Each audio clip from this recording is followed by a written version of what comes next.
اور حضرت عمر کی حکومت صرف انسانوں پر نہیں تھی، عمر کی حکومت پانیوں پر بھی تھی، عمر کی حکومت آگ پر بھی تھی، عمر کی حکومت ہواؤں پر بھی تھی، اور عمر کی حکومت دھرتی پر مٹی پر بھی تھی۔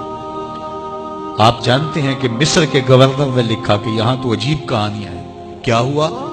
کہا کہ دریائے نیل اتنی دیر تک چلتا نہیں جب تک ایک نوجوان لڑکی کو زیورات سے آراستہ کر کے نیل میں ڈالا جاتا ہے، پھر نیل چلتا ہے، اور یہ برسا برس رسم جاری ہے۔ حضرت عمر کے پاس جب یہ پیغام پہنچتا ہے تو حضرت عمر نیل کو خط لکھ رہے ہیں، بسم اللہ الرحمن الرحیم، مصر کے نیل کے نام عمر کا خط، اور آگے لکھتے ہیں، اے نیل اگر تو اللہ کے حکم سے چلتا ہے تو چل، ورنہ تیری کوئی ضرورت نہیں ہے۔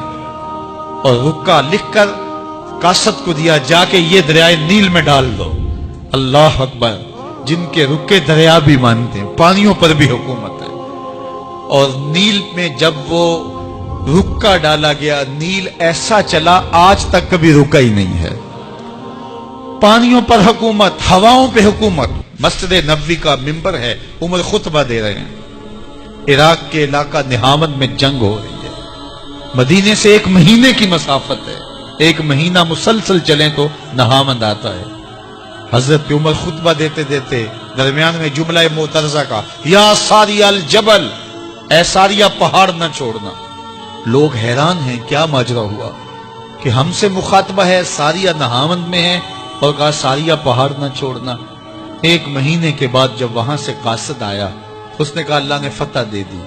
کہا کیسے؟ کہا پہاڑ کو چھوڑ کر دشمن پر ٹوٹنے لگے تھے، آگے بڑھنے لگے تھے، ان پر حملہ آور ہونے لگے تھے۔ اچانک عمر کی آواز آتی، پہاڑ کو نہیں چھوڑنا، کیونکہ اگر ہم پہاڑ کو چھوڑ دیتے دشمن پیچھے سے حملہ آور ہونے کے لیے تیار کھڑا تھا۔ تو کہا بس ہم پہاڑ کو اپنی پشت پہ رکھا، اور اللہ نے اسی دن ہمیں فتح عطا کر دی۔ ہوائیں بھی ان کا پیغام پہنچاتی ہیں، پانی بھی ان کا حکم مانتے ہیں۔ اس زمانے میں فائر بریگیڈ سسٹم نہیں تھا، لیکن ایک آگ بڑھتی آ رہی ہے شہر کی طرف۔ لوگوں نے حضرت عمر کو بتایا، امیر المومنین، آگ پھیلتی آگے بڑھتی چلی آ رہی ہے اور شہر کو اپنے قابو میں لینے والی ہے۔ عمر اپنی چادر اتارتے اور حضرت تمیم داری کو دیتے ہیں، کہا یہ چادر لے جاؤ اور ایسے ایسے کرو، آگ پیچھے بھاگتی چلی جائے۔ تو چادر ہلاتے جاتے ہیں حضرت تمیم داری، اور آگ پیچھے بھاگتی چلی جاتی۔ مٹی بھی حکم مانتی ہے۔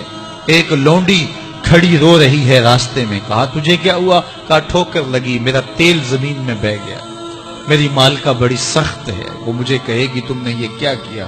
عمر درہ زمین پہ مارتے ہیں، فر الارض الم عادل علیک، زمین عمر نے تیری چھاتی پہ عدل نہیں کیا؟ تو عمر کے ہوتے ہوئے اس کا تیل پی جائے؟ زمین تیل باہر نکال دیتی ہیں، فرماتے ہیں ڈال لے اپنے برتن میں۔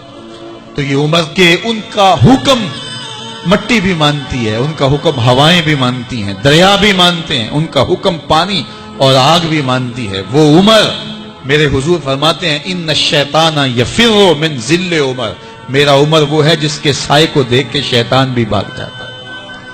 حضرت عمر رضی اللہ تعالیٰ عنہ نے ایک بہترین نظم و نسق دیا اور امور سلطنت کو اس انداز سے منظم کیا۔ ایک غیر مسلم مفکر کہتا ہے، اگر اس امت کو ایک اور عمر مل جاتا پوری دنیا پہ حکومت مسلمانوں کی